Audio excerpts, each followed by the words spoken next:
Welcome to Bite Size Rando. My name is DDR Kirby. Today we're going to be talking about how to consistently get a one-cycle kill on Lanmo 2 using the silver arrows. And hopefully it's going to look something a little bit like this. Okay? So if you have the silver arrows, this is basically going to be the best way to take down Lanmo 2. It's also possible to, of course, use something like the Fire Rod, but that strategy is a little bit more prone to RNG, and you'll usually want to be conserving your magic anyways. So if you have silver arrows and you have enough arrows to spare, you're going to want to try and do this strategy. Now, of course, it can be a little bit tricky because if you mess up the timing, then of course your arrow can just miss completely, and then it's really hard to recover from there, right? Now, before I get into the actual strats, there's a couple details about this specific room that I want to cover. One of them is that the amount of time you spend in this previous room is going to affect the timing of the Lanmo spawns. So you'll see that if I just dash through this room normally, the Lanmos are going to spawn one by one as normal. 1, 2, and there's the third one, right? But as I'm in this room, if I spend more time in this room, maybe I want to powder this bunny beam to get a fairy or something, the timers are already, ticking down for the Lanmos in the next room. They're kind of preloading. So if I walk into the room now, you'll see that all of the Lanmos spawn simultaneously, right? And that's going to make it kind of impossible to get a one cycle here, right? So it's going to throw everything off. What that also means is that the timing is going to be different depending on whether you dash through this room or whether you're missing the boots and you kind of just have to walk through this room like this, right? Because the timing for the timing offsets between the Lanmos are going to be a little bit different. So we're going to need two different strategies, okay? Second thing I want to talk about is these diagonal projectiles that the Lanmos spawn. So each time they surface, they shoot out these 4 projectiles, 1, 2, 3, 4. And those are going to travel diagonally. So for example, if I were to stand like right here, projectiles from the second one are going to hit me, right? And that's, that seems simple enough, right? Projectile will hit me. But something interesting that happens is if you shoot down the first Lanmo, then when the second Lanmo surfaces, there's no projectiles on the screen. And that's because they're invisible. So because of these explosions are being drawn, those projectiles don't get rendered. But they actually do still exist, and they do still have hitboxes. So if I unpause the game, you'll see that I actually get hit by an invisible diagonal projectile. Okay, I guess I dodged it. But let's try that again. So if I stand right here, you'll see that I get hit by that invisible projectile, right? I'll show that one more time. So if you ever get hit randomly and you don't understand why in this fight, make sure you're thinking about those invisible diagonal projectiles, okay? Now, as far as actually timing these strategies, some people like to shoot arrows from the side. I personally like to, oh wow, actually got that pretty well. I personally like to shoot them from above instead. And some people like to use visual cues, like they'll react to the sprite animations of the Lanmos, and they'll just kind of do it by feel. But I wanted to come up with something that was very consistent, no matter what your reaction time is, or anything like that. So here's what I came up with. So if you're doing the boots version where you dash through this room, first thing you're going to do is you're going to walk straight left until you're aligned with this first Lanmo. Then you're going to walk upwards, and when you hit this wall, you can also line yourself up with this rightmost green triangle here in this Triforce. So you're going to walk upwards. When you hit the wall, you're going to slash your sword. Okay? When you're slashing your sword, you're going to buffer down on the D-pad and walk down about midway between the wall and the Lanmo, and then you're going to hit Y to shoot your first arrow. Just like that. Okay? So, walk left, up, slash, and then shoot. And if you do that, this is a normalized setup, so it should work every time.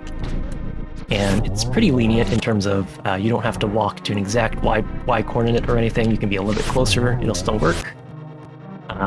So you should get the timing for the first shot every time, which is really the hardest part, right, of this. Now, from there, you're going to need to pause just a little bit before walking to the right to shoot the second arrow. And if you don't do that pause, what happens is you'll end up getting hit by those diagonal projectiles like that, and that throws you off.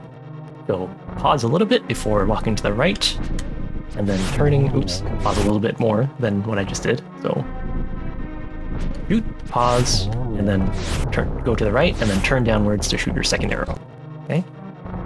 So up, slash, shoot, pause, shoot.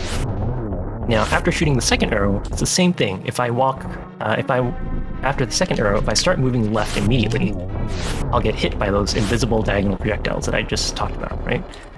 So I need to pause after shooting my second arrow as well. Shoot, pause, and then I can kind of do this L shape to get the third and final shot. So I move left and then down and shoot the final arrow.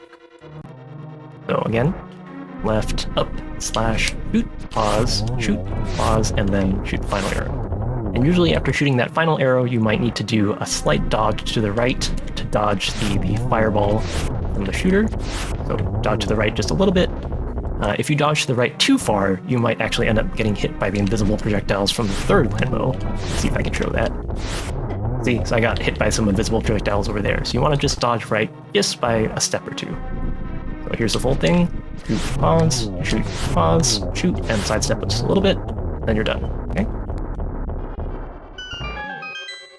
So that was a version with the boots. So if you don't have the boots, and you just walk through this room normally, you cannot do the same strat. In fact, if you try to do the same strat, you're going to be way late to the first landbow, because the timing is going to be way different, okay? So if you don't have the boots, instead what you're going to do is you're going to walk to the left, same as before. This time, you're just going to walk up to that same spot, halfway in between the landbow and the wall, and you're going to immediately turn downwards and shoot your arrow. Just like that, right? So a little bit simpler, so just like that, and that should be the right timing for the first landbow. Now, again, you're going to have to pause a little bit so you don't get hit by those diagonal projectiles.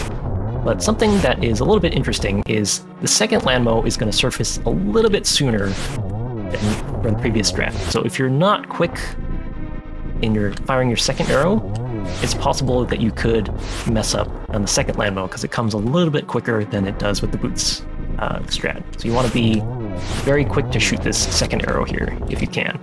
Of course, you can't be too fast because you still need that pause, but make sure you turn right away to shoot that second arrow.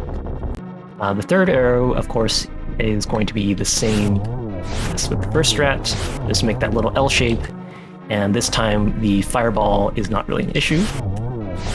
You'll just be able to shoot and then dodge out of the way of the fireball, and it's a little bit easier. But again, you'll still need to pause after the second arrow and a pause after this. You need a little bit of a pause after the first arrow and a little bit of a pause after the second arrow. Okay. So again, to review both strats with the boots, go left, up, slash, shoot, pause, shoot, and dodge to the side if you can. Okay. And without the boots, you're just going to walk here, and this time you're just going to walk straight up and then turn around and shoot. Shoot the second arrow fast, and then shoot the third arrow, and hopefully you won't miss like I did. Let's try that one more time. So remember, you have to be a little bit faster on the second one here. So shoot, fast arrow, and then third one. Okay. So hopefully these normalized timing setups can help you get this one cycle kill a little bit more, lot more consistently. And if you have any questions, feel free to post them in the comments, but hopefully this helps out, and feel free to try it in your next run.